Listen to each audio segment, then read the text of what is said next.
Okay, we're live.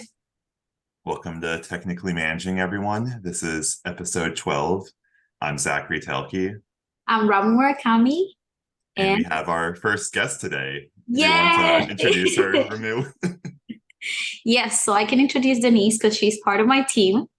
Um, so basically, she works in the product management team for Graph and Spatial, and she was here before I joined. But she did join Oracle after we joined. So tell us about you, Denise. So actually, I'm not a product manager. I'm a program manager. Right. And that's just because of how what title is available when I joined the team. So yep. So my name is Denise Myrick. I've been at Oracle for about a year and a half now. I'm from Boston, Massachusetts, but I live in a little town called Chester, New Hampshire now. Before I joined Oracle, I worked for the Navy for almost 12 years. As a civilian, I wasn't in the Navy. And yeah, it's a little bit about me. I don't know what to tell you. Don't Ask worry, we'll ask questions. you I'm excited questions. for this. Okay, Yeah. that's good. Wait, let's start with the first one because one of the things that I found funny being in product management is just how vague our title is and how it means so many different things. Is there, with you being a program manager, is that something that has a distinct difference, or was it just kind of the available title and you just do the same things as a product manager? Yeah, so I was taking over for somebody that was leaving the team, and she was a program manager. So I took over her roles, which is more like configuration management kind of stuff. Okay. And I do like the product, not the product, the purchase orders and the PLS, so the third party library kind of configuration stuff. But I also do product management work as well. So Melly, our boss, and I are going to work on converting. So I'm kind of like a hybrid employee right now. Yeah, no, I feel like product management is just everything because I feel like after maybe even after you get converted, you're still going to I'm still be going to do that work, right? exactly. So Yeah. It's just I have to be doing 50% or more product management, I think, to make the title change. So I mean, I think you already do kind of, right? So yeah, I think it will depend on how much time PLS takes me. And so PLS, I don't know if you would know this, is the tool that Oracle uses to like track our third-party libraries. And that can be really time consuming. I think Is I this just like mentioned our coding libraries, Yeah, like the third so party ones that we use? yeah, every third-party library that we use, we have to track it. And that's for like vulnerability issues. And legal needs that information too. So for our development teams, I take care of that for them for the most part. What's tracking that look like? Is it just kind of like analyzing it to see how, like when they do updates to libraries, like the code changes, just to look for what's going on underneath the hood, like vulnerabilities, or is it something different? Yeah, so they need it for the vulnerabilities. So if there's a Okay. vulnerability that comes out, we need to know what libraries everybody's using. So if we're using that library, it can get updated. And then if you look at the documentation, it shows every third-party library that we use. So, the doc writers use that information too. So I don't know, we could do a whole episode on PLS. yeah, it is very time consuming and it's really hard because it's really interesting. I'm interested in it. Do you know what PLS stands for? I can look it up really quickly. public library. No, I'm just I should know the answer to that. But There's so many acronyms at Oracle that I learn and then forget, or I'm just like, no, it's this acronym. I just looked it up online and it just says please PLS. So I've been having trouble with my my browser.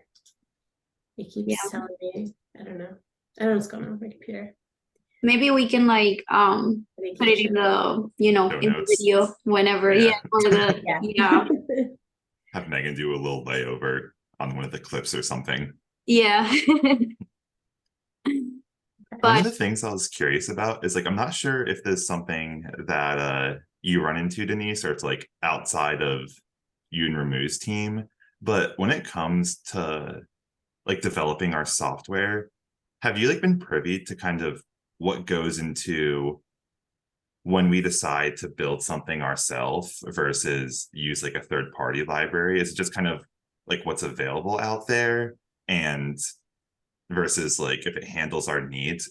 Or I'm always kind of like curious what goes into the decision to like make it ourselves versus what do we have there, just kind of adjust our requirements based on like the tools available. That's a good question. I haven't been really privy to those conversations. I think most of the time though, we do have a Confluence page where we have basically the libraries that Oracle have. And there's some that are determined that, like, let's say that if there's like a third party library that does the same thing as the Oracle library, we of course put more preference in the Oracle library. But that I know of, because you know, when Denise took maternity leave, I was taking care of doing that process. Normally the developers would tell us what libraries they're using, so we don't really get to pick what libraries they use. Right. But we do sometimes have to come back and tell them, hey, maybe this PLS didn't get approved because we have to go with the Oracle option. And sometimes, since Oracle has so many things, right, not everyone knows about them. So there's a Confluence page where you can go in and look for all of the third party, well, like the libraries that Oracle have. Right. So you can't use a product that is a competitor or anything like that. So. Okay. That makes sense. Yeah, with my one of the tools I'm a product management for is SQL CL. And like one of the big things with the Liquibase feature, which allows you to like automate your database objects, is we build it on top of the open source Liquibase platform. So it's like a combination of like external technology, like plus like our own just code that we built on top of it. It's a topic that's like a bit outside my wheelhouse at this point, but I have like taken part in some of the conversations or just overheard just like some of the different things between like, oh yeah, we're waiting for like this library to update, or like this external file like needs to be fixed from like this thing so that this can do that. So I don't know, it's kind of, that's like one of the things that's like cool. This job is just how you go in so many different directions. And like, even though you can't do it all at once, I feel like I'm kind of just like expanding in different areas. I'll go a little bit in one, be like, I have to like focus my attention to something else. But there's like always these like hanging threads where I'm curious to get around to. I'm like, I wonder how like the developers handle like say the external libraries, like I was asking, or just like all that decision making and learning about it. Yeah, that's a good question. We should get LJ on sometime and ask him about that. I think it's crazy, and we were talking about this with Zach this week about how our managers have to deal with so many things and take care of so many things and track so many things because, for example, Denise takes care of PLSs, right, and the purchase orders and other things, right, and then I'm taking care of other things, or maybe Rahul is taking care of other things, and then we have the whole team actually doing like different things, you know, like some of them focus more on development, others on like talking to customers, others on the documentation or material to show customers and stuff like that. So it is just crazy how Melly comes in and she has to like listen to all of us working on different things and keep track of everything. And at least like for me, I'm a totally new person to this role, right? Even though I've been here for a year, but you continue to learn so many things, right? Like, for example, when Denise left from maternity leave, I was in shock that we were taking care of purchase orders. I was like, wait, we take care of that? Like it just, I don't know. It just didn't make sense to me. Yeah. And it's crazy because then you hear about what other people are doing inside of your team and you're like, what? We handle that? Like, how is that Yeah. possible? Yeah. It's like right when you're starting to feel like a little bit good about your job, or like I'm starting to get Yes. a grasp of this. You find out about this whole other area that just goes way over your head, and you're like, no, there's a Literally. lot more moving pieces than I can even like track. Yeah. But I think that's why product management's fun, because like you're never going to be good at all of it. So, um, there's always something to learn. I think it's like a good job, like at least for me, because of that, where it definitely causes anxiety sometimes. But I'm like, if I had something where I just figured it out and that was it, I would get bored pretty quick. It's like, I like how you're always just building your skill set. Exactly. It's always new. Everything is new to you in product management. I don't think, even if like you have the same events, like for example, conferences or Cloud World, you're still learning and doing new stuff in technology in general. So that's really cool. Yeah. So Um, I'm really, oh, oh, you sorry. go first, Ramu. Oh, I was just going to ask, like, I'm really curious, and I feel like I've asked you this question before, but I think this will be like very useful for people that listen to our podcast. And is, how did you transfer your skills from like your previous job to this job? And that means that you would kind of have to explain what you did in your previous job, that I know it's complicated. Yeah. I'd But love it to like was hear the fun. whole story, like about that kind of just how'd you get into tech? Like, what'd you study in college? Like, how'd you end up in the Navy? What brought you for, or because you said you were a civilian worker for the Navy, you weren't in the Navy itself, Right. right? Okay, yeah. I'm like really curious, like how you got from, say, like college to Oracle and like those steps in between. Yeah, so I went to the University of Massachusetts at Dartmouth. My undergrad was in computer science. So just like a lot of other majors, we had to do a capstone project. And where UMass Dartmouth is very close to a warfare center for the Navy. So it's a command that focuses on a certain type of technology. So there's a Naval Undersea Warfare Center in Newport, Rhode Island. And there's a partnership between, it's called NUIC, Naval Undersea Warfare Center. NUIC is connected to UMass Dartmouth. So when UMass Dartmouth is soliciting businesses every year for capstone projects, NUIC typically submits a few of them. And I happen to be assigned to a capstone project for NUIC. So at the end of the year, our capstone mentor asked us for our resumes, and I got an interview, and eventually they hired me to work at NUIC. So that's how I got there. And then I worked there for almost 12 years. And I focused on submarine training. So on board the submarines, they have to do different types of training to get what's called qualified to be on board the submarine, and then to like learn about different systems on board. So I worked on training systems mostly for those almost 12 years. Nice. That's really cool. Yeah, it was really cool. I got to work directly with the fleet on something that was important to them. And I felt useful, which was really great. And I got to have some experiences that most people will never ever have. So I've been on board almost every submarine in the fleet that was commissioned at the time. So obviously, since I left, new boats come on, and I haven't been on those ones, but I got to spend some time undersea on submarine. So that was pretty cool. What was that like? Is that like a weird feeling, like being underwater? Like, because all I have for perspective is like being on a boat. Like, does it feel different, like being like underwater, like in a submarine?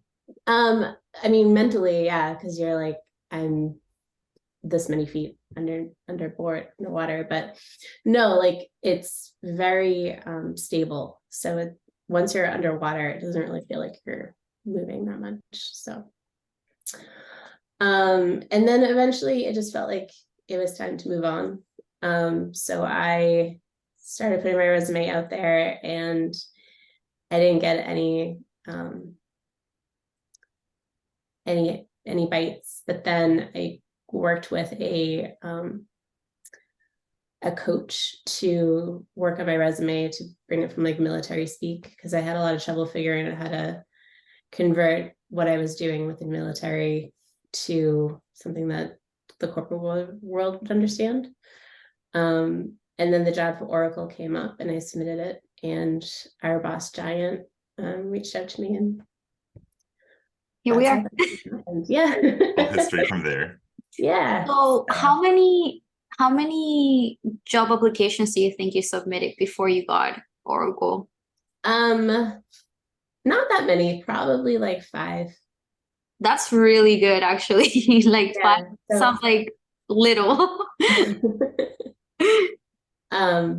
Once I knew that I was going to work with Lindsay, I stopped applying because I knew that my resume needed a lot of help. Right. So, and then once Lindsay got a hold of my resume, it was the first job I applied to. And that's the job that you got. That's crazy. That's how important resumes are. Yep. Yeah. So she was incredible. She really helped me figure out what I wanted to do and if I wanted to leave at all. And then helped me figure out how best to position myself. So if you're thinking about changing careers like that, having somebody help you try to figure that out is, I think, invaluable. Yeah, what was that decision making like? Because going from the military sector to corporate's like a pretty big jump. Like I'm really curious, like what were those kind of factors that like went into the decision, the things that were, let's say, like you were hopeful about versus you were scared about with that kind of transition? Yeah, so I was definitely really scared. There was a perception, I think, for a lot of government employees that working for the government is like the benefits package is so much better, and the stability of the job is so much better, that leaving is what's a good word?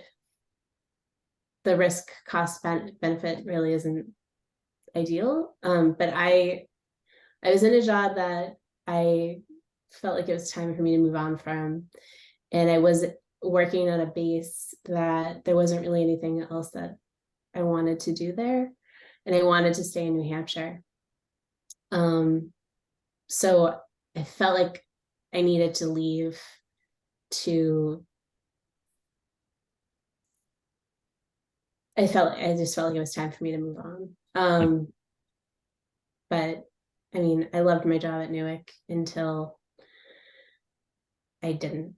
But most of the people I worked with were incredible. And it was really hard to make that decision, but it was just time for me to do something new.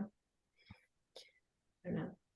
You mentioned how like one of the things that you had to get used to when like putting together your resume was translating just the vocabulary using like out of like military sector.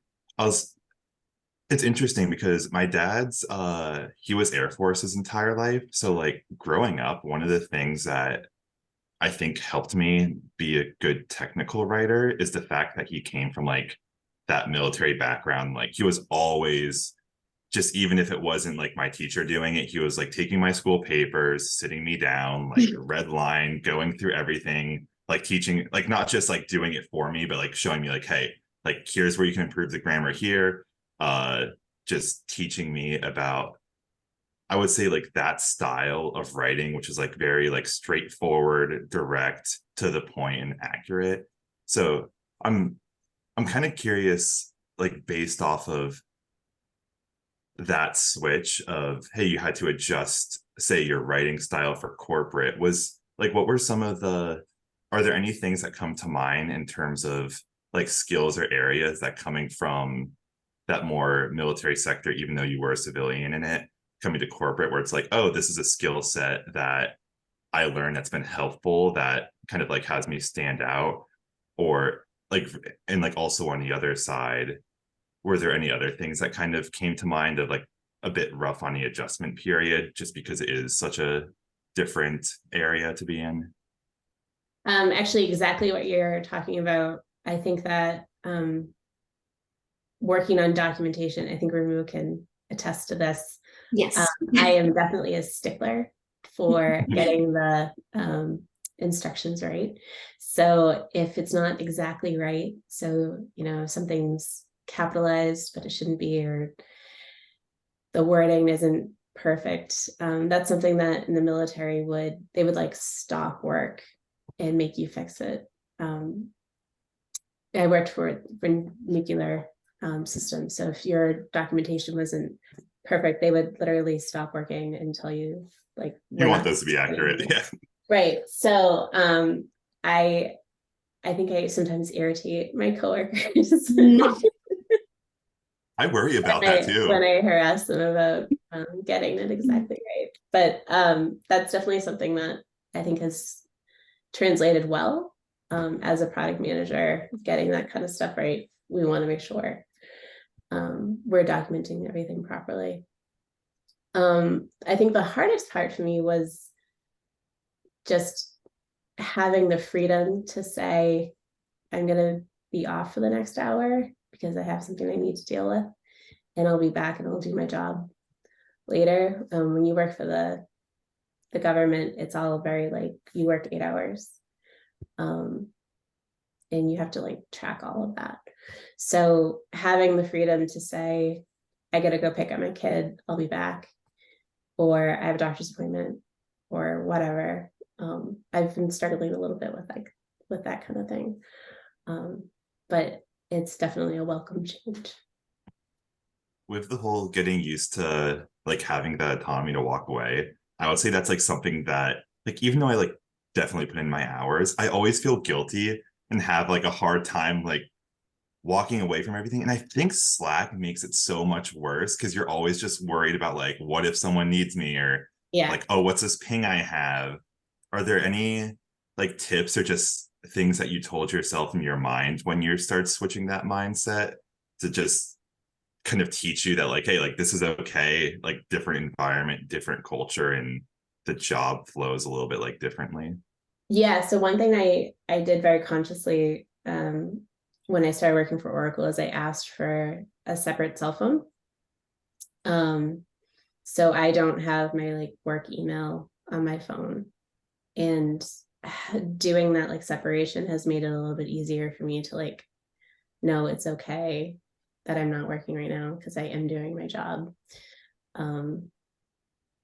And I think that that's really helped. So I do have Slack on like my personal phone, but I don't have my email, and I try really hard to like separate the two. And when I went on maternity leave, I shut off Slack, so I wasn't getting notifications. So if Ramu needed something, she knew that she needed to text me. And that's how I knew that something was really important that I needed to take care of. So that's how I handled that. So I first want to highlight that I think it's like really good that you took the chance of like leaving a job that was stable to you and that you were there for so long, because I feel like I've heard so many people say, oh, I started here and I'm staying here because I'm comfortable, right? Like I think a lot of people struggle with that, and it is a really hard decision. And I mean, like you had a really good reason, right? And it was growth. At the end of the day, maybe it feels like you weren't really growing how you should be growing. So it was a really good decision, but still people, they might feel like they're not growing in their place and they still continue to stay where they're not growing. So good for you and good for us to have you here, you know? And talking about the documentation, so Zach, I sent Denise almost honestly, all of the live labs that I work on. And she always catches on like everything. Like maybe 2 or 3 people have reviewed my live lab and she will catch something that the 2 or 3 people missed, you know? So it is very useful. I don't think it's annoying. I think it's amazing, honestly, because, you know, like if you're releasing a live lab, you want that to be like 100% like, you know, understandable for everyone. Yeah. So it's a I will really be the person who reviews your live lab and goes, actually, that should be an and, not an like, but does the lab work? And I'll be like, I haven't gotten that far yet. Let's start with the vocabulary in the intro. Like, Yeah, that's me. I did the same yeah. thing. No, I mean, to your point, I think that there's a perception that if you've worked for the government for a certain number of years, like you can't get a job in corporate. So that was definitely difficult for me to like wrap my head around. Like I should try it anyway. Yeah. So That's Were interesting you? that was Oh, like your kind of perspective of that, because at least with like my family, just associating with a lot of like Air Force families, it felt like the perception that I almost kind of absorbed was that corporate jobs like hiring military people because like they have that like discipline, like routine, they're reliable. So that's kind of like interesting that like your fear was like almost the opposite. yeah, I think that there's something different between being a civilian and being military. And you know, I was coming from like the people that were trying to keep me there were telling me this. So you were coming from a position of like probably people retiring and like it's time to move on.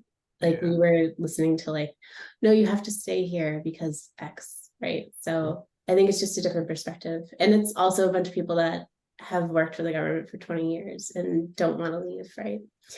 Um, I don't know. I mean,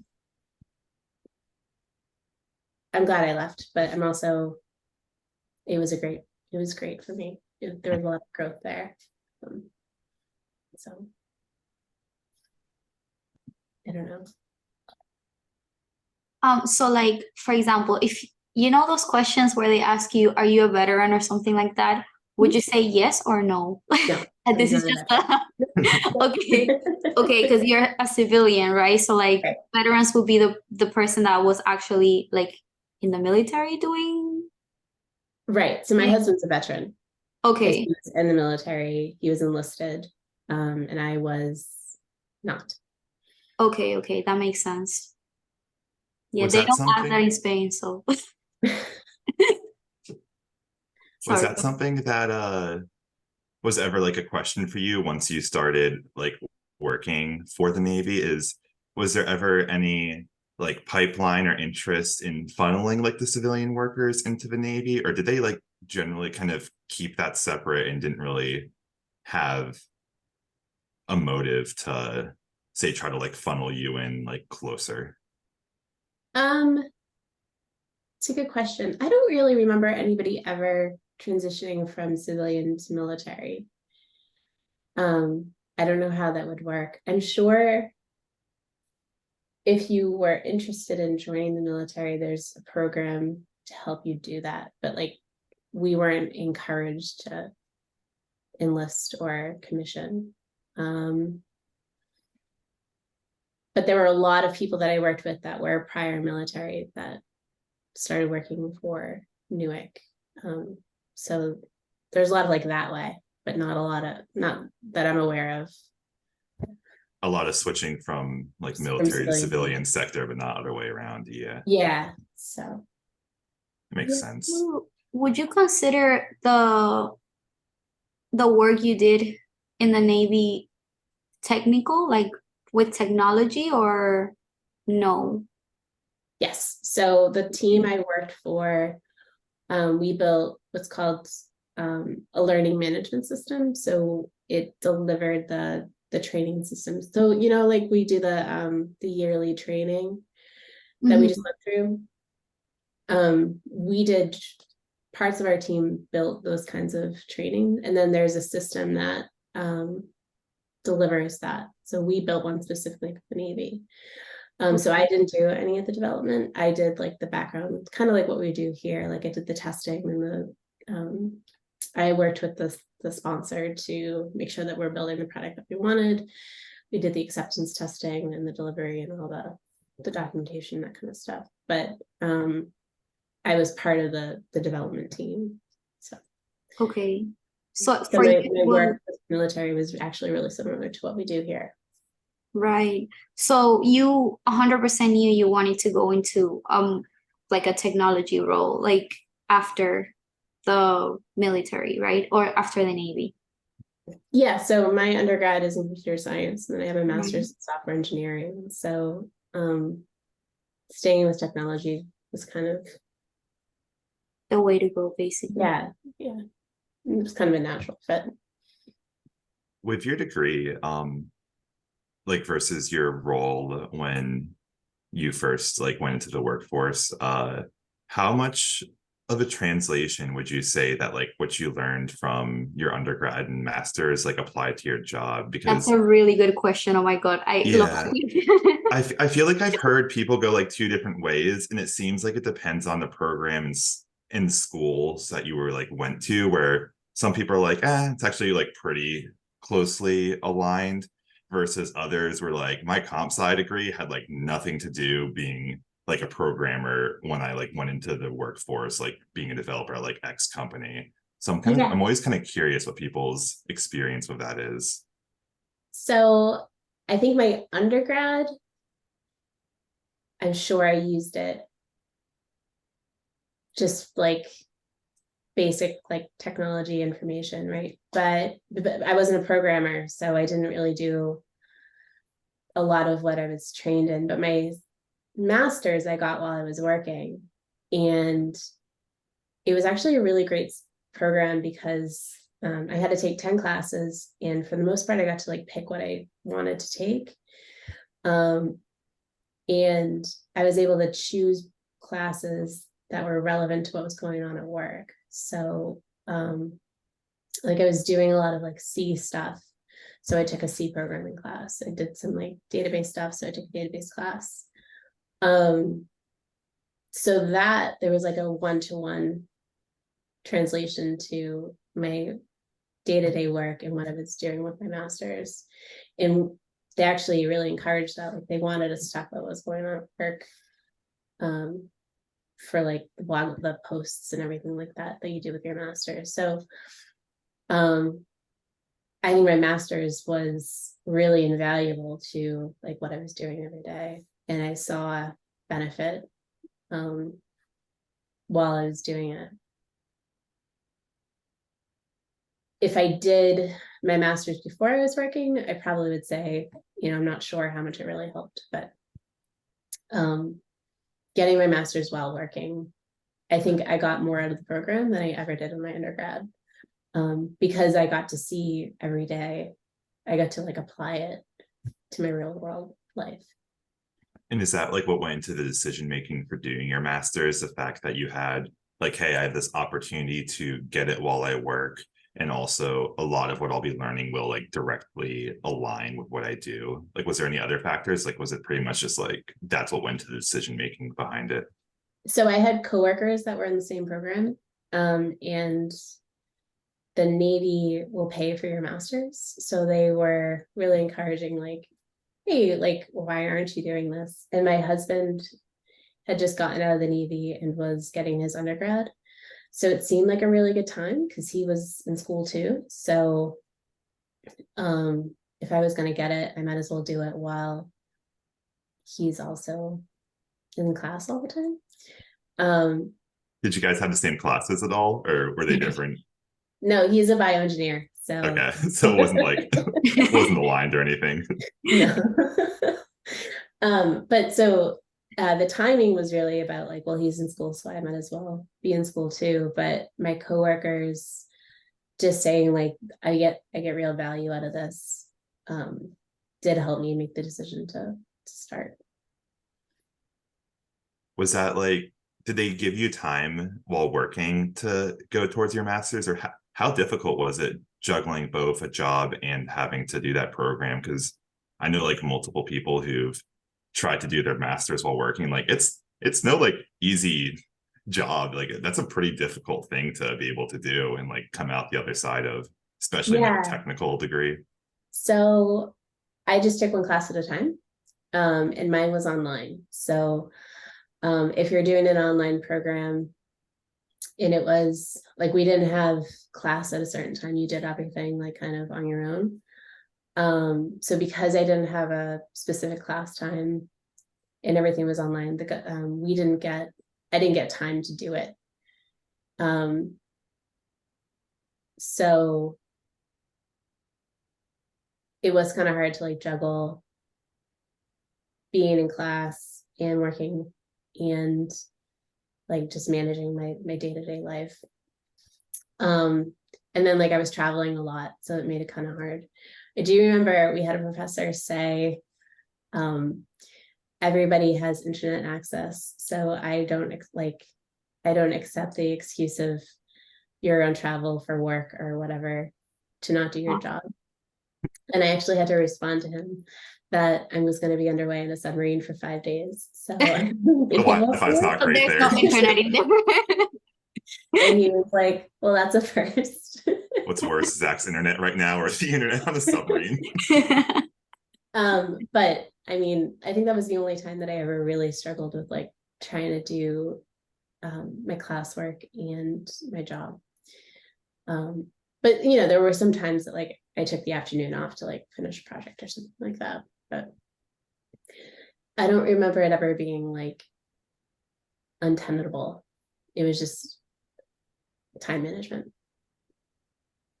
Yeah. I think one of the things that a lot of people who are considering doing an advanced degree like their master's, especially when they're younger and like early 20s, is the job prospect from it, where you're hoping it makes your like profile something that you can like leverage more on your resume and like hopefully get more money with the job.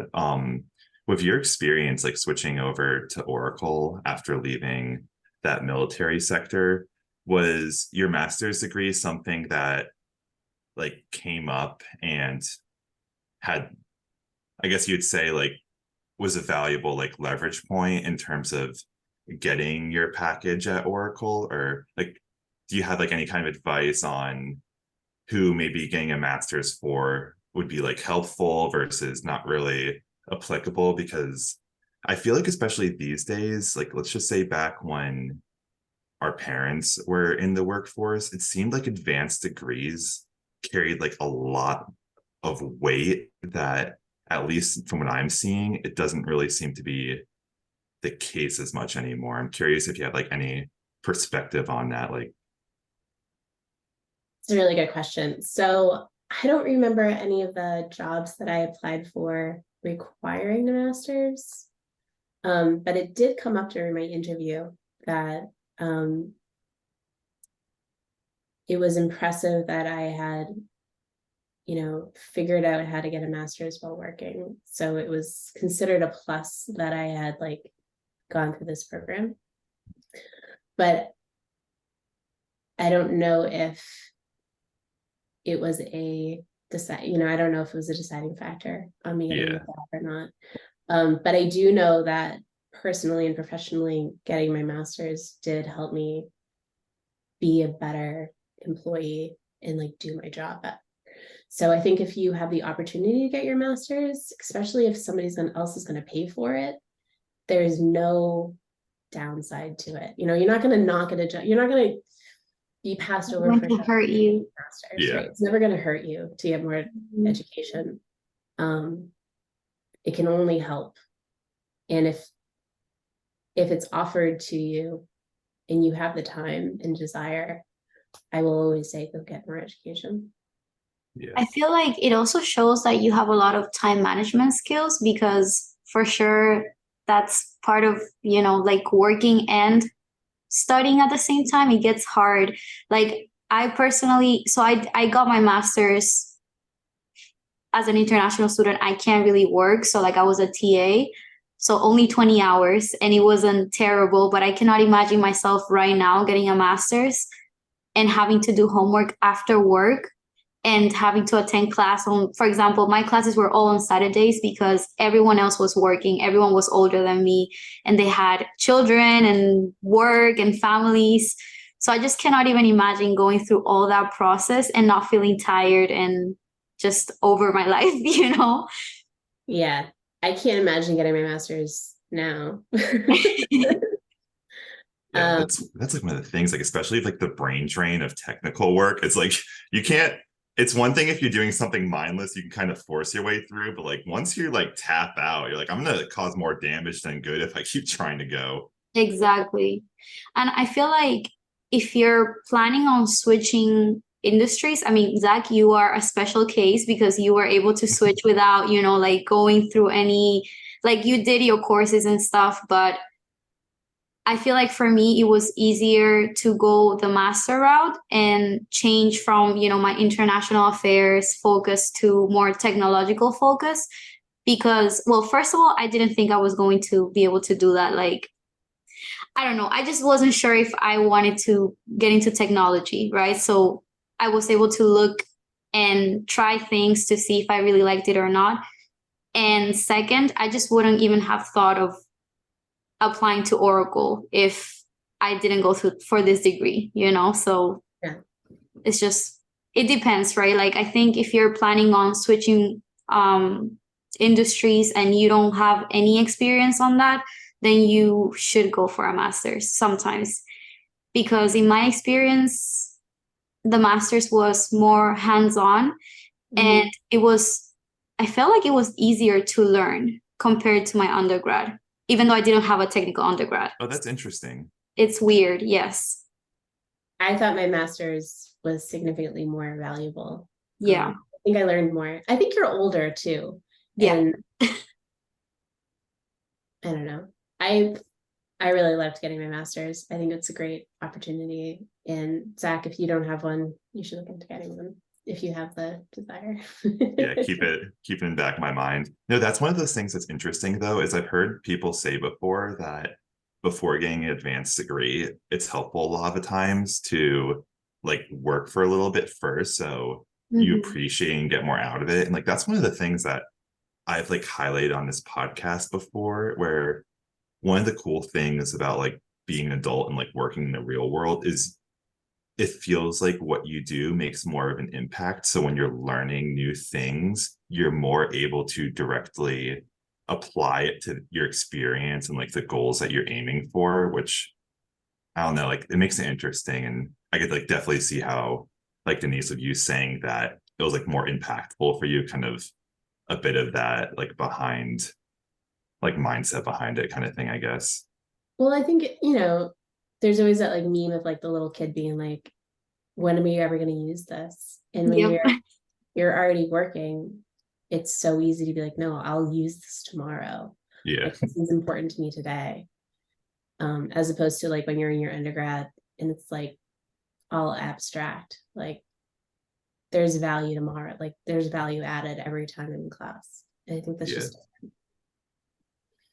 And like one of the things that like stuck out that you have said to me is the fact that like you went through, you have this like great work experience, did it for many years, and you have this advanced degree that's like really hard to get, but you were still initially having a hard time finding jobs at first. And all it took was just learning how to tweak the language of your resume. And I think that's like a really important thing for people to like think about and dwell on, because there's like a lot of people out there who like I put in like all of this hard work to what I'm doing and I'm still having a hard time like say finding a job or getting into the industry I want to. And I think it's like very easy to fall in the mindset of like I need to do something like super difficult or to say get over the barrier I'm reaching now, and a lot of times it might just be like a little tweak, like oh, just learn how to format things a little bit different and speak to your audience. So that was something that like really stuck out to me from like your story. Yeah. So hiring Lindsay was invaluable. So first, we went through this whole thing of like, do I really want to leave?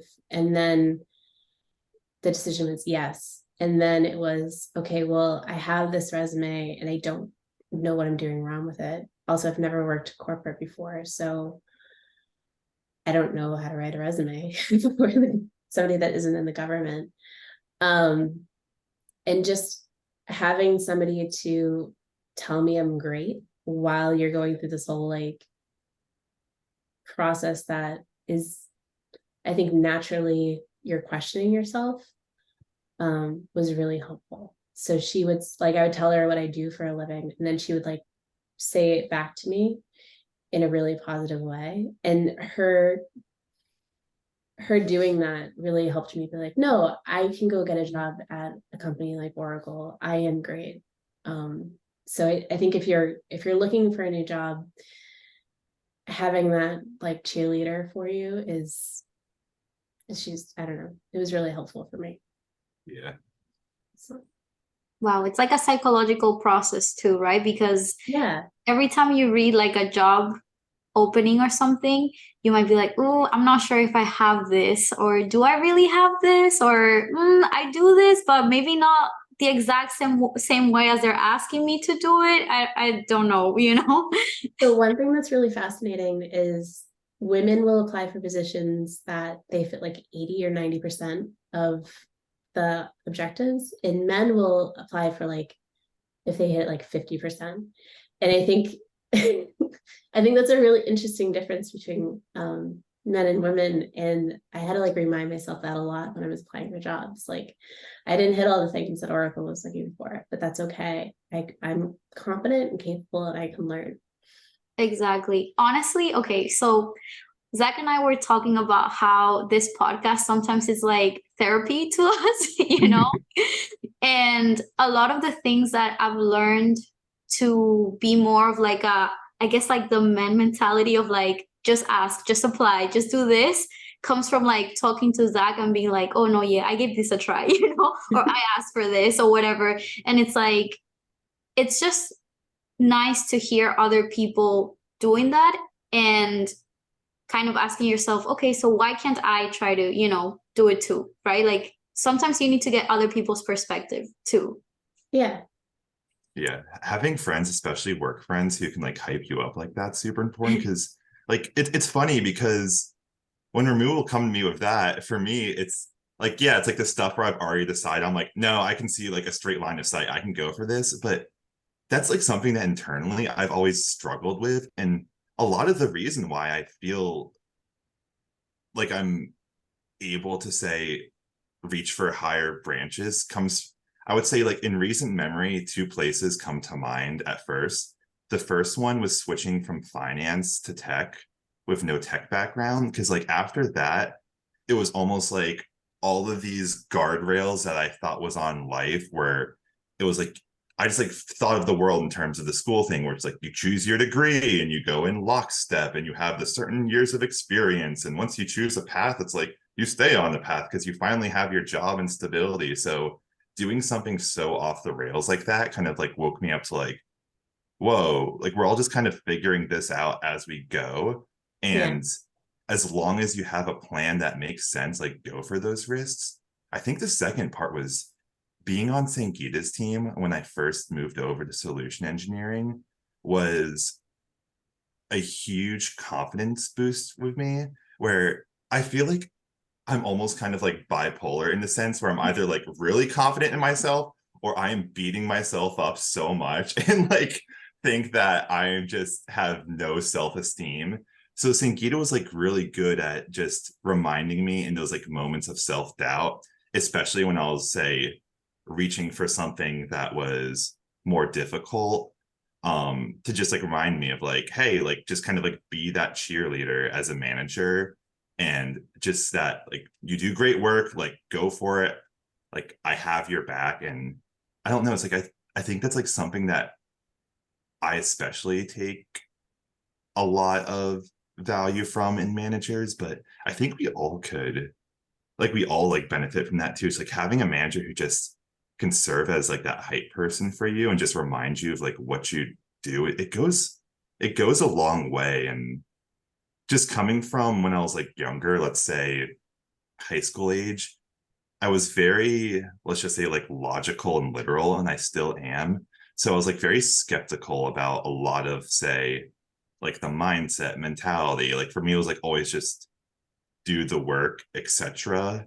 And it just, I try to keep things like on that logic train, but just I don't know. The older I get and the more I advance my career, and especially as I try to do like creative things, just realizing how much that your emotions and mood, and just being able to like advocate for yourself plays into things is huge. And you were saying how on like the female side, one of the things is it's harder to be assertive.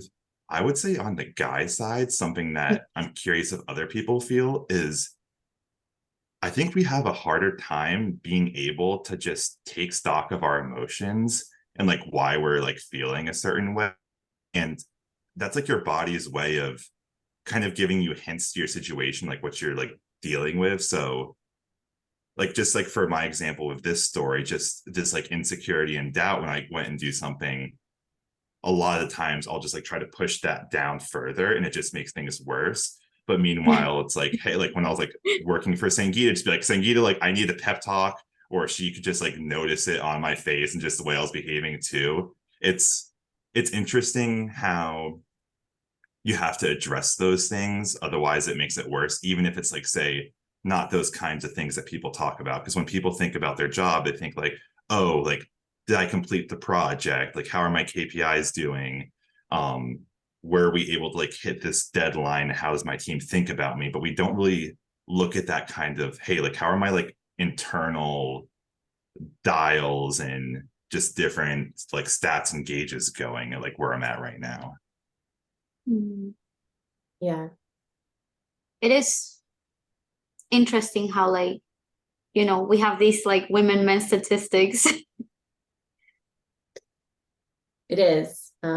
I think to your point, Zach, it is so important to have somebody that you're comfortable with saying, like, I need you to dial me back in. Ramu does that for me all the time.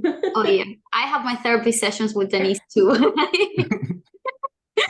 And Ramu and I are so lucky to have Melly as our boss because she's such a great cheerleader. So Yeah. you're right. Having somebody, especially a manager that is willing to tell you when you're doing great and also tell you when it's time to like figure something out. You need both sides. Yeah. Everybody needs that. I hyped up Sangeeta a lot. Jeff, you do it to me too. That was just a good example that came to mind. Don't you worry. Jeff's awesome about that as well. I'm lucky to have him as a manager. Yeah.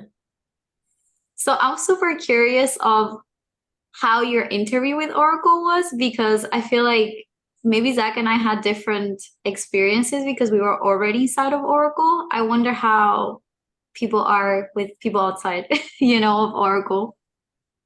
Oh my God. So I feel like that day was just kind of like a blur. So was it only one day or multiple days? No, it was one day. I think it was 3 or 4 sessions. Okay. Back to back or okay. So I don't remember who I started with, but I think it was like Giant and Melly. I met with Corby and LJ and Shiva. Oh my God, that's crazy. And then my last meeting was with Steve Hagen, I think. And that's when he told me that he was gonna offer me the job. So I went through like everybody on the team and they must have all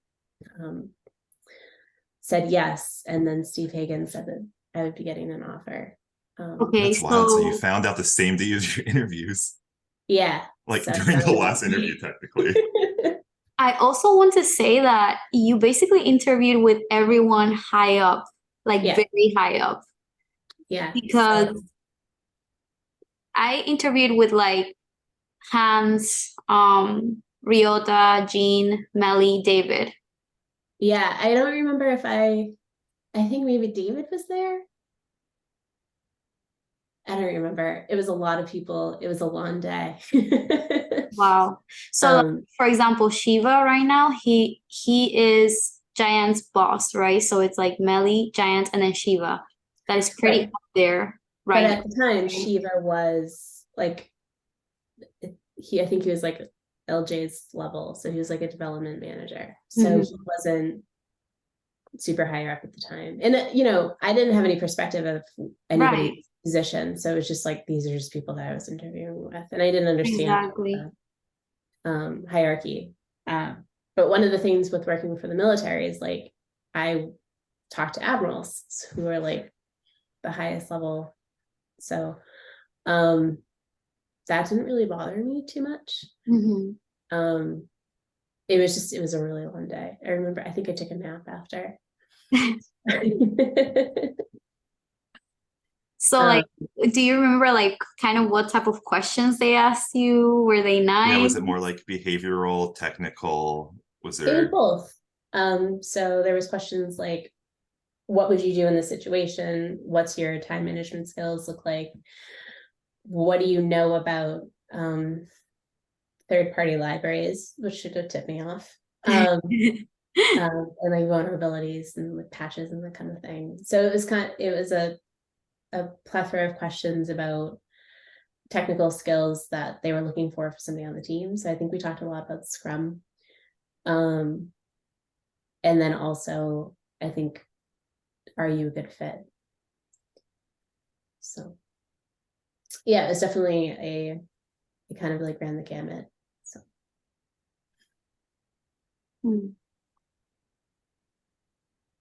So talking about women's stuff again, sorry, Zach, but how does like maternity affected like the way you work now? How do you manage with that? How was being on maternity leave? You know, all of that stuff.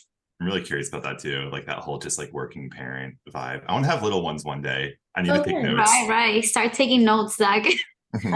Be careful. So I was not pregnant when I took the job, but I was pregnant when I started. So I was really scared about that, of like telling. Was this your first kid? Yeah. Okay. So I was actually really glad that it happened when it did, because I think if I got pregnant before I accepted, I would have really struggled with the idea of leaving something that I knew and I knew how it was going to go to Oracle, where I didn't know how their maternity leave policy was or how it would be like taken from the team or anything like that. But it turned out to be such a blessing. So our team is really, really wonderful at supporting us. Sorry, like big like quick story time. The day that I joined, Denise announced that she was pregnant. So and everyone was so happy. Like everyone was like, "Oh my God, that's awesome!" Blah blah. So I think that was like a really nice thing from the team too, because I know my friend, she got pregnant. She was kind of in the same situation as you, Denise, where she interviewed a long time ago, like let's say 6 months. And 6 months later, they called her and they were like, "Oh, you have the job." And she was pregnant. She was already pregnant, but she wasn't pregnant when she interviewed, right? So sometimes we might think this is not a big deal, but I feel like for her, it was very like, oh my God, I'm going to start this job, then I'm going to leave because I'm going to take maternity leave. And all of this of like, it might look bad, you know, that I have a job and I'm going to take this time off because I decided to be a mom, you know? So these are like pressures that we might not think about all the time until we get pregnant, you know, but it is like a lot of pressure, and it sucks that we have to feel that, you know, even if it doesn't happen that way. Yeah. And I never felt, Oracle never made me feel like it was a negative thing, but I definitely struggled with that whole, like, do they feel like I was withholding information when I was interviewing? But I wasn't pregnant. I didn't know. But Oracle has been wonderful supporting my being pregnant and then also maternity leave and having Oliver. So I got 22 weeks of maternity leave, which if you're in Europe is like nothing, but in the US is really, really generous. So I was able to, and my husband got 12 weeks. So we were able to, he didn't have to go to daycare until he was like 6.5 months old, which was great. So I think I came back between Thanksgiving and Christmas for a little while, and my husband was home with our son. And that was great because I was able to kind of like figure out the logistics of being a working mom while knowing that my son was being really well taken care of. And I didn't have to like rush home to be with him because of daycare. And then when we all went back to work in February, I had already like had my feelings about being a working mom, and I just had to figure out like the daycare part. So I think that helped me kind of like work through everything without having to do it like all at once. I think the hardest part after the guilt of being not with my son all day is how sick he is all the time. So with daycare, all the kids are always sick with something, and I feel like every week or every other week we have some new illness. So right now we're getting over hand, foot, and mouth. I think it's 2 weeks ago it was COVID. Before that, we had some other cold. So that's always really difficult, of like the negotiation between my husband and I of like who's going to stay home with Oliver. And because I can work from home, it's usually me, because my husband works in a lab, so he can't do what we do and work while our son's like taking a nap or something. So it's just the work-life balance is difficult to figure out. I'm still figuring it out, especially when he's homesick. But we're getting there. I think I'm still doing my job well, hopefully. And Oliver's a happy and healthy little kid. So my kitchen's not always super clean, but everything else is okay. I can't remember. I think there was another part to that question, Zach. I don't remember what it was. You kind of answered my question on it. Yeah, so I mean, I think in general, Oracle has been really, really generous and welcoming, and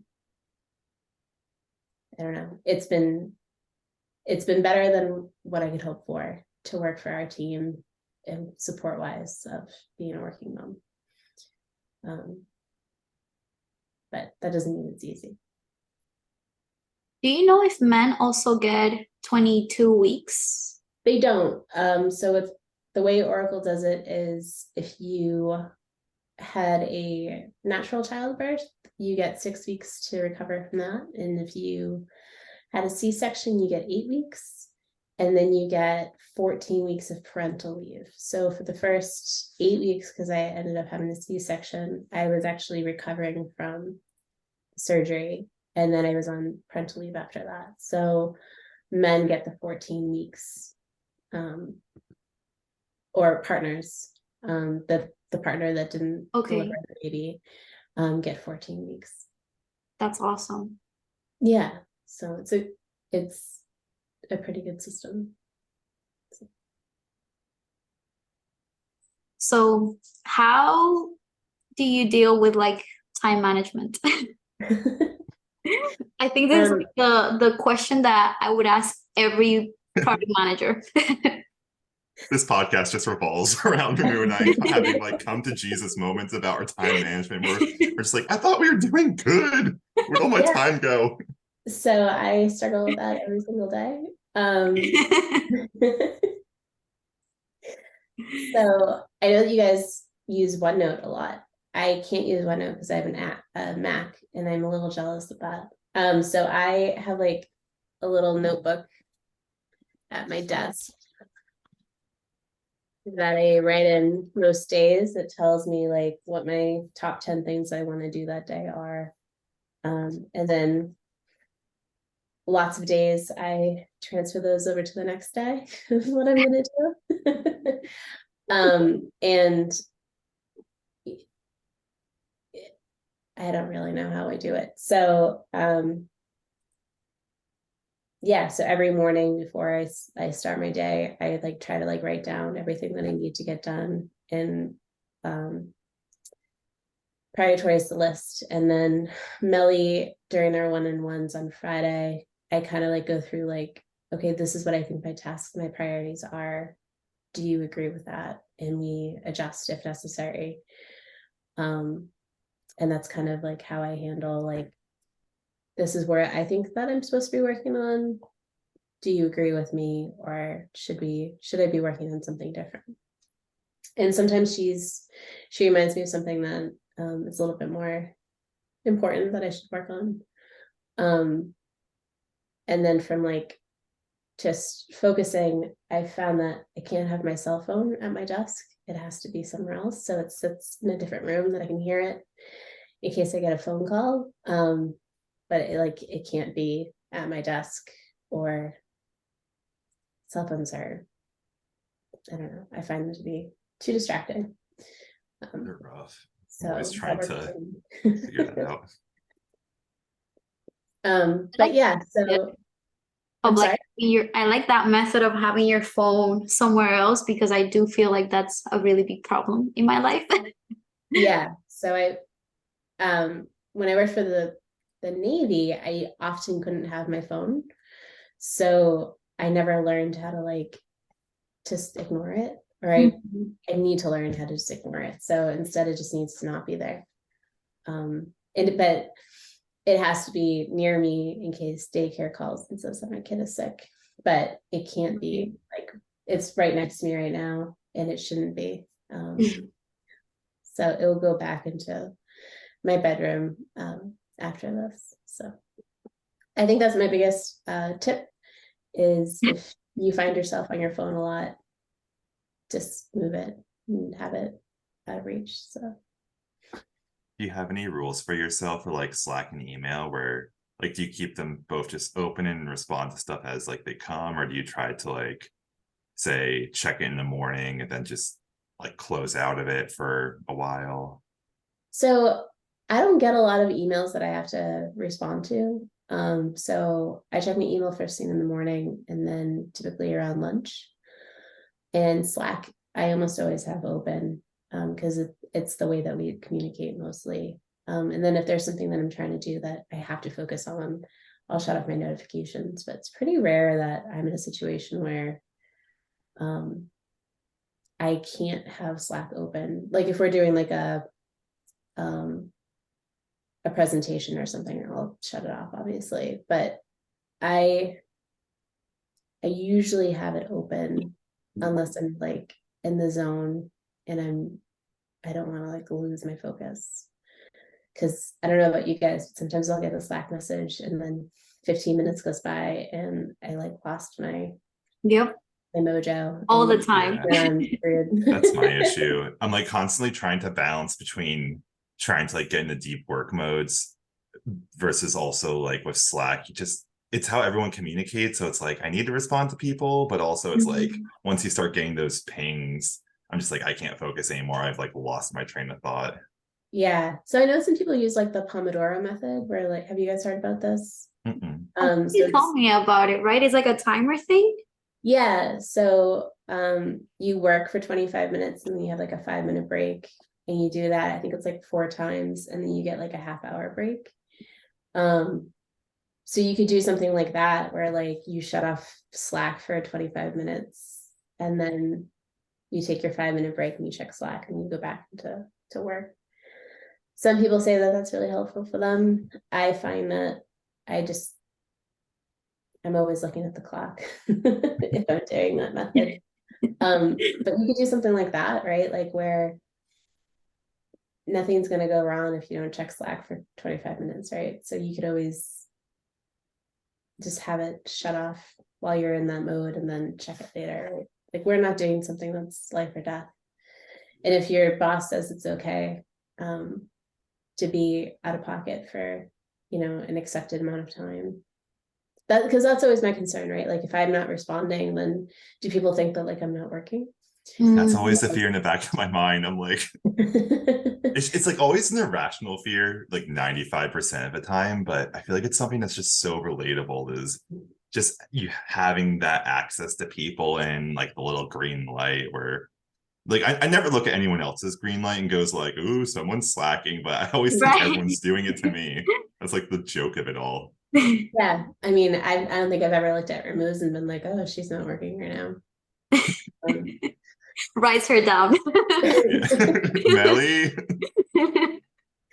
but I can see like Raul's not on right now, like, but it doesn't Ooh. matter. I think he does. Like, I'm sure he's working if he's supposed to be working, but I don't know, like, because we're not always in the office.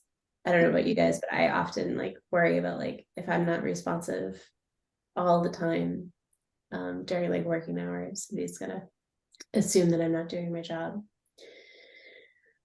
I Which feel like when I started Oracle, that was the case for me of like, oh my God, I have to be on all the time and all of these things, you know?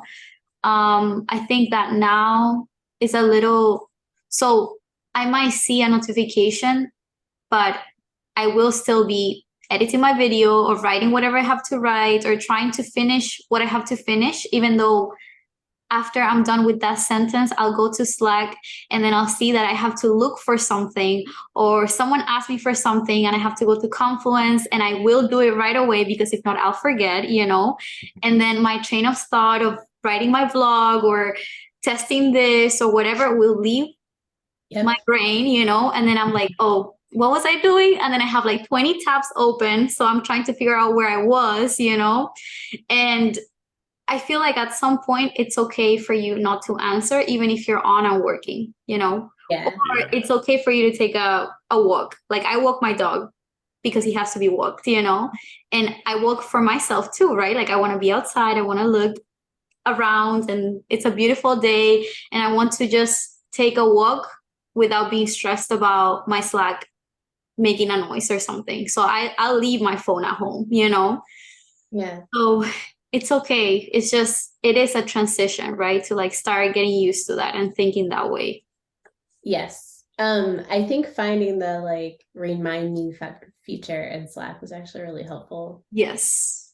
What's Um, that? I might need it. oh man, that's the best feature. So if you get like something that you need to remember later, if you right click on the message, there's like it says like reminder, and then it like in 20 minutes or a half hour or like tomorrow, it will pop up in Slackbot and like show you the message again.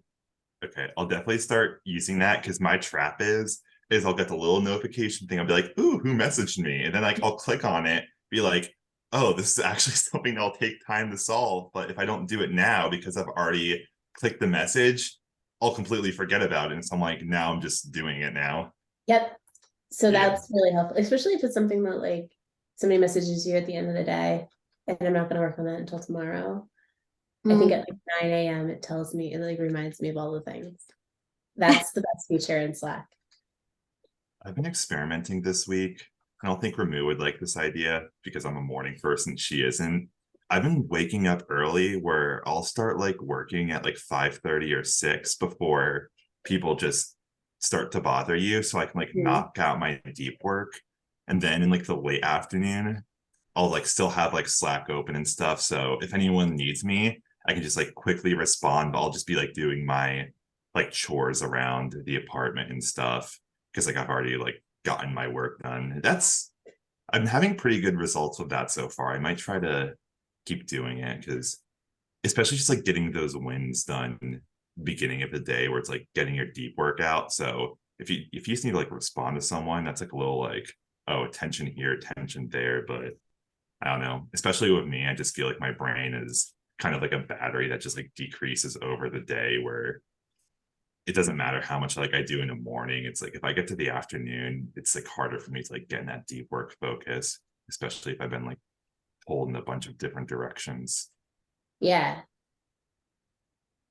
I think I'm the same way, but I can't do that right now. But I see your point, right? So if you get to like 1 p.m. or 2 p.m. during like that slump, but you've already feel like you've accomplished your day, it's a lot easier to just acknowledge that like, no, I did my job today. And do what else you need to do. Like if it's not go to the gym or get your chores done. Um, I think it's so important to figure out like when you work best And I think a lot of people don't take the time to figure that out.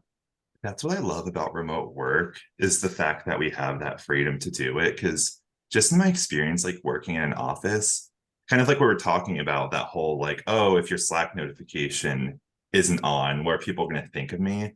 When you're in person, everyone kind of has that like lockstep of it's like even more intense of just you're always wondering what like people will think of you versus I don't know, like when you work at home, it's like, hey, as long as my stuff gets done, no one cares if I take my lunch at this hour, if I go to the gym at this hour, if I want to lie on the ground, like on my stomach to work right now. It's like, yeah, if I'm at the office, I can't do that because like James will look at me weird, Well, but that would be just like having that flexibility, like I feel like it just helps me just stay loose in my work. And it's nice because you kind of hear about like everyone's different formulas that they've started to put together for their own like routines around like work from home. Yeah, I go to the office 2 days a week. So I struggle with that. So like on the days that I'm in, did I get in before enough people that when I leave at 4:30 to pick up my son, like it's acceptable. But even though I know that on the days that I'm not home, like I'm working 10-hour days, right? So, or the days that I'm not in the office. And I go and I pump like a couple times a day. So like that's, I don't know. The perception of work is really interesting. And I think that we all need to just stop, like, nobody cares about you as much as you think that they do. Yeah. And I think that's really hard. Like, obviously, if you're not doing your job, that's one thing, but like, you're an adult, they're an adult. Like, nobody cares if you are at the gym, if you're getting your work done. Exactly. Is a really hard thing for people to remember. And I know that I don't either. But I think we all need to work on that a little bit more, right? So I want to highlight that I know I'm not a morning person, but I have been waking up. Well, I tried this for like 2-3 days, I think, this week. Okay. It didn't go that great for me. But I was waking up at 7:30. Okay. That's early for me. That I know it's not 5, I know it's not 6, but it is early for me. And I was trying to get work done, and I kind of did, right? But it was not, it did not go well for me. And I think Denise knows why, but it was a really hard. You had a really hard week though. I don't think that that's a fair assessment of how getting up early would go for you. Right. So yeah, I will give it a try next week. Was this last week? No, it was this week. Okay. Yeah. You're telling me you're having a hard week. Yeah. But you were also on at like 8 p.m. So you were you had really long days. Really long days. I think that this week is not an acceptable. It doesn't count. Example of but maybe you're more of like you work at the middle of the night kind of person. Yeah, that is true. What if you went nocturnal for your work schedule? That could be pretty cool. Like no one would bother you. Your productivity soars through the roof. Literally. Who knows? You see me on 5 a.m., like 5 a.m., but going to sleep at that time type of thing. We could film like technically managing at 6 a.m. I'm just starting my day. You're getting ready for bed. We'll finally have like a good schedule to make this work. No, no, thank you.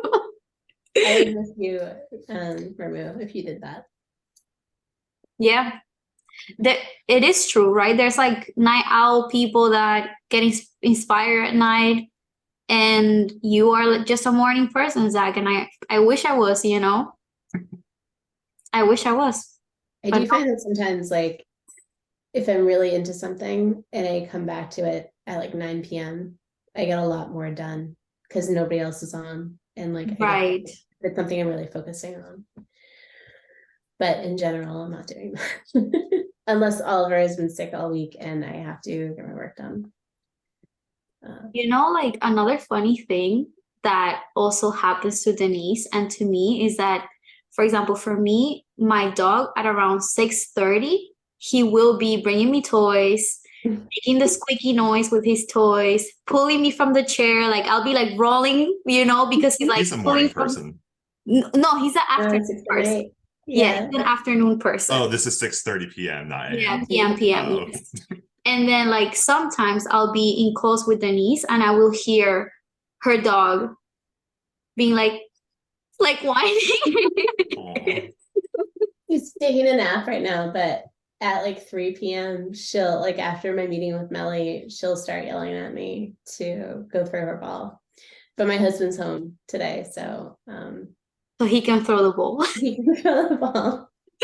But yeah, I used to have meetings with Jean on Tuesdays, or when it must have been Wednesdays, and our dog's home. And Luna will be an often participant in those meetings, yelling at me at like 4:30. Yelling at me. Time for the day. It's time for work to be over. And I'll often have to pause those meetings to let her out. No, I promise you, I don't know why, but Fridays at around the time that I have one-on-ones with Melly, always, he always barks at some point in the call. And I feel so bad because I'm like, I'm sorry, Melly, let me take control of my child, you know? So yeah, get a dog, but you know, the consequences, there are consequences, basically. Yeah, it's so funny. She hasn't done that in a while, but it's really funny when she does it. Like, she's decided that the day is over. She also she yells at us to go to bed. So if I'm working late and my husband's already in bed, she'll come in here and like yell at me to come to bed. Doesn't like it if I'm working late. Yeah, literally my dog. That's literally my dog. Yeah. Zach, you should get a dog. I go back and forth between like I have like puppy fever, but sometime like when I babysat that one little puppy, that set back me getting a dog for like 2 years because that was a lot. Moving into this apartment now, this pushed me back because I'm like, just watching my life get chaotic. I'm like, how am I gonna do work and everything with a dog? But I want to get one at some point. My guess is like maybe 2 years. Is it true that they're like good training wheels for kids? No. No, it's like not. I was hoping that's how it worked. No. I think that, so we got a puppy. Luna was a puppy when we got her, and maybe in the very beginning when she was like up all the time because she needed to go to the bathroom in the middle of the night. But it is not the same thing. Because she would go out and pee and then just come back to bed. And when you try to do that with your baby, it gets very confused. Just go out in the backyard. Nothing can prepare you for the 3-hour crying sessions in the middle of the night at like 2 a.m. when you can't get your kid to go back to sleep. And then you're finally in bed at 5. And you have to get up at 6. Like, there's just no comparison. Well, that's Zach's alarm going off. No, I still want kids. I'm gonna do it like at some point, but I need my sleep. I get like delirious if I don't have it. So I used to be like that. I would like, and before we had Oliver, I was like, there's no way I'm going to be able to do this. And it turns out that you can live on a hell of a lot less sleep than you think. Up until very recently, I was getting up twice a night to pump. So I was really sleeping for like on 2 or 3 hours at a time for I cannot. until like 10 months. And like, you just figure it out. Like, that's what you have to do it because it's keeping your kid alive, and that's your life, right? But I cannot wait to just sleep. No, my husband really wants to get another puppy, and I am not on board with that because I can't go through the whole like little puppy phase again right now. Because I'll be the one home with, if we got a puppy, I'd be the one home with it. Well, I thought that every time I did something like good for my dog, I would be like, wow, I'm gonna be a great mom. And now Denise is saying, no way. No, I mean, okay. Who's like so cradling her dog, like, I've got like, this. There's have a little, like I guess baby there's a little bottle. bit, right? Like, Practicing. you have to keep your puppy alive, and there's daycare, and there's going to the vet, and like the incessant Googling of like, can my dog eat this, right? Like Oh all my that. God, yes. But there's a lot of things that it's just not the same. And puppy, I don't know. Dogs will always, like we say that our dog's like our perpetual toddler, right? And Mhm. Oliver will grow up and be a whole human being. Exactly. Like, so I don't think there's anything that can prepare you for that. Also, one thing that's very true is when you have a puppy, they don't wear diapers when you're potty training them. Right. And they move a lot more when they're puppies than babies do. So I think that's actually something that's harder. Potty training, we haven't obviously gone through potty training yet with Oliver, but trying to figure that out with a puppy, I think is a little bit different. You know what I've been experiencing now? So they just opened a dog park behind my house. So like we have, in our apartment complex, there's a lot of dogs. And my dog now thinks that we have to take him to the dog park every day, right? Oh. And we take him to the dog park like a lot of the times, right? But he's been behaving terrible, like terrible. Like he will hit other dogs, like he never like bites them or anything. But I feel so embarrassed that I'm like, will I feel like that if I have a child and I'm taking them to the park and they're behaving terrible and they don't know how to share, or Kids they're out there smacking the other kids smacking around. the other kids? Yes, I'm like, oh my God. So literally, like it's torture for me to take my dog to the park, but he's so happy. My sister was like that. Like growing up, I was the good kid, and Megan, like, just picture this like little blonde girl in her little like sundress with like a giant Minnie Mouse bow, getting Aw. letters sent home because in kindergarten she would just push the people like Oh in the my way of her God. cubby. The teacher would be like, Megan pushed over a boy who was like in front of her cubby. My dad was like just trying not to laugh. I'm like, sorry. Like, I'm like, oh my God, I have to apologize to so many dog parents. And like, the worst part is like, okay, so we kind of all know each other because we all live around the same place, right? So like, we'll know the dog's names. We'll be like, oh my God, how's this doggy doing? Oh, how is it? Like, we'll know their whole story, right?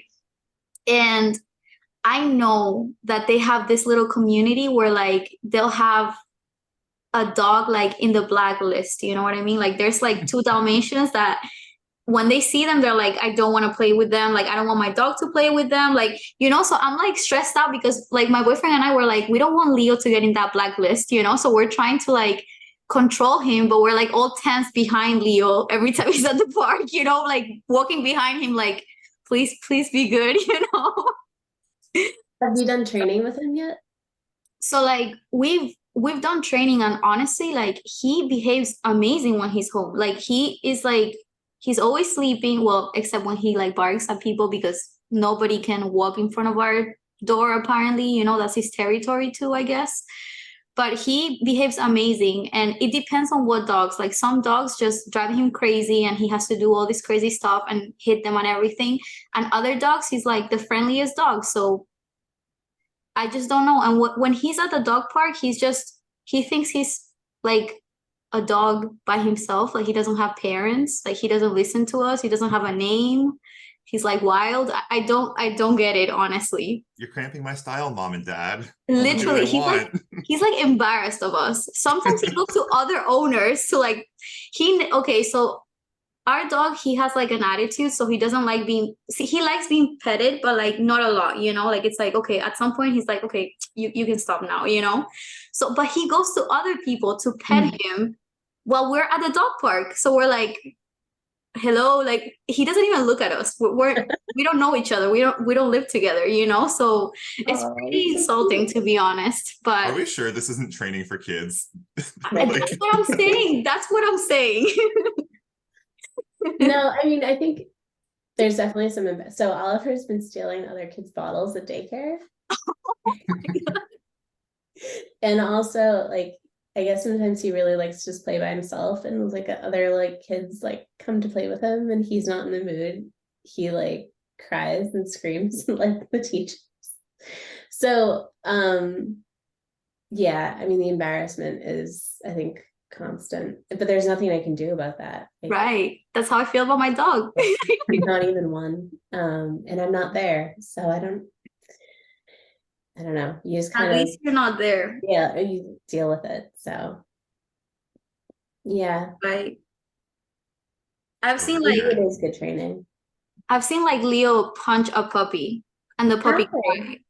How Like, is he? How does a dog punch? I'll show you guys pictures. I'll send you guys pictures. Video. Yeah. He like literally punched a dog without a leg. Like it's pretty embarrassing. I'm telling you. He's That's like a hate crime. terrible. I know. I know. He's like, I don't know how he's my child, to be honest. I would never do that, but I can't do anything about it, you know? Yeah. Yeah, I don't know. It's good though. And Oliver and Luna are so good together. That's awesome. Yeah. That's cute. I'll I send feel you like, pictures. yeah. I feel like my dog will be so jealous of other kids too. So Luna is definitely a little jealous, but now that Oliver eats food and shares with her, oh, she's she's starting having to the come time of around. her life. Yeah.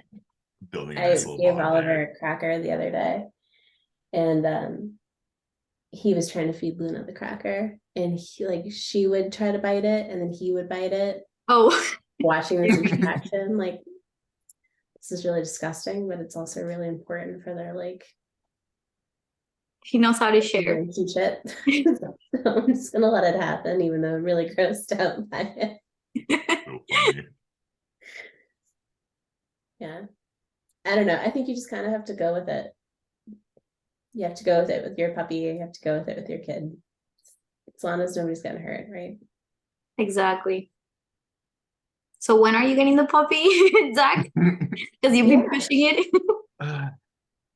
Like, reach out to me in 2 years about this. Okay. At least let me have like a year in this apartment under wraps. I just need some stability in my life. I've been doing too much lately.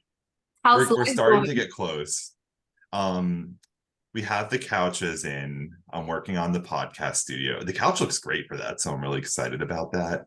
We still have some boxes here and there, and I'm stubbing my toes on things. But once we get rid of the last couple boxes and I get switched to gigabit internet in like 2 weeks when that gets installed, I'll be a lot happier of a camper. So we're making progress. I really like this part of town. So That's it's gonna be a awesome. lot of fun. Yeah. Do you go to the office? Oh, sorry, Denise. No, ask your question. I was asking if you went to the office or like, do you go once in a while at least? Zach? Oh, I thought that was for Denise. No. No. I already talked about going to the office. Yeah. Yeah. I'll go occasionally. Not that often, but like every once in a while. I'm just more productive from home, so You're in I Austin, usually just right? do here. Yeah. Are you What's the headquarters like? my experience of it, it's beautiful, but it's like still I haven't gone enough lately to know if it's still the case, but it's a lot of the time just like felt kind of empty because everyone's like hybrid and all over the place and none of my team is there except for Layla now, but we want to go in and just like hang out a little bit more. Layla's the intern on my team, but I like it. It's like right on the waterfront of like Austin, which is really cool, like beautiful headquarters. But yeah, especially because like no one on my team's there. There's not really too much of a reason to go in. But you said you go into the office twice a week. I try to. So I'm not in right now because I might still be contagious and I don't want anybody on the team to get hand, foot, and mouth. But yeah, so I'm super lucky because Melly and Giant and Shiva and some of the other people on our team are in Nashua. So I think I'm kind of like unique where I get to actually interact with people on my team in Nashua, like in person. And I think that for me, that's really helpful. I like the in-person perspective, but I like having the flexibility to work from home when I have to. So I think 2 days a week is the right fit for me. Also, it's like a 45-minute commute. So if I'm home, I get to use that time to like work a little bit more. Or get some stuff done around my house that otherwise I wouldn't be able to. So I think 2 days is a good fit. If they make it a mandatory 3-day, I'll have to like think about whether or not I want to keep my desk. So we'll see. Yeah, they made me get rid of my desk because I didn't go in enough. Yeah, so I still have a desk, but I don't know if I would keep it if it was 3 days. I think 2 days is really the right amount for me. So You can still go in, though, right? Like go and say like, hey Melly, can you help me do X or whatever? What were you saying, Ramu? I missed it. That you can still go in anyways, like even if you give your desk away, right? Yeah. So I have like a desk. I have an office with like a door. It's a shared office, but nobody sits in the other desk. So I would lose that spot and have like, I'd have to bring my stuff every day. Right. But I don't think it would be that bad. Yeah. Zach and I would have been sat next to each other if I would have been in Austin, and I would have kept my desk. You know that, right, Zach? I was just thinking for a second about that alternate reality where you moved to Austin. Would you Right. have, because they like, we had like an interesting situation for solution engineering when we were over there where like we thought we had to go like all move to Austin and you ended up like not having to. I was already here, so didn't affect me either way, but Wait, so they said you all had to be in Austin? That's interesting. yeah, our Right. class of program was like technically Austin based, but we started during COVID, so everything was like in flex and no one really knew what was going on. Is that how Raul ended up in Austin, or is he in a different class up? He was in a different class off. Yeah, he on started ours. out in the Burlington hub, just like moved to Austin for funsies, I think. So Denise, Rahul was Zach's roommate in college. That's right. I remember hearing about that. You guys went to BU, right? Boston College, so BC. Oh, BC. Yeah. Okay, BC. Cool.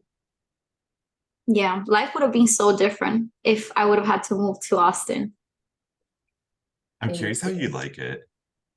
I want you to come and visit me in Montana sometime. I need we to. need to plan that trip. I want to do the Miami trip too. That'll be fun. You better. You better. You guys are all invited to Miami. You guys all like Denise and Zach now, like our audience. Someone messages me like, "Hey, I'm in Miami." That would be fun. Yeah, I love Miami. I love the beach. I love, the culture, the food. But I mean, I heard really good things about Austin. I don't know about where you live, Denise, New Hampshire, right? Like, is that, yeah. If you like to hike, there's a lot of good hiking. Yeah. Where I live is very, very quiet. Very, very quiet. But there's some really good parts in New Hampshire. Especially if you like outdoors activities. But I'm super close to Boston too, so Nice. yeah. So we've been going for about an hour 40. Do we want to call the Wow. podcast now? I know Yeah. this like flew by. Thank you for being our first guest, Denise. I like really like this. Yeah, I love it. And thank you. Thank you, Ramu, for inviting me and encouraging me to do this. I definitely did not want to do this. But my husband told me it was a good thing for me to do. So here You did awesome. I loved like hearing about your story. So yeah, thank you so much for coming on. This has been great. You. I appreciate getting to tell everybody what it's like to be on the team with Ramu. Yeah. Awesome.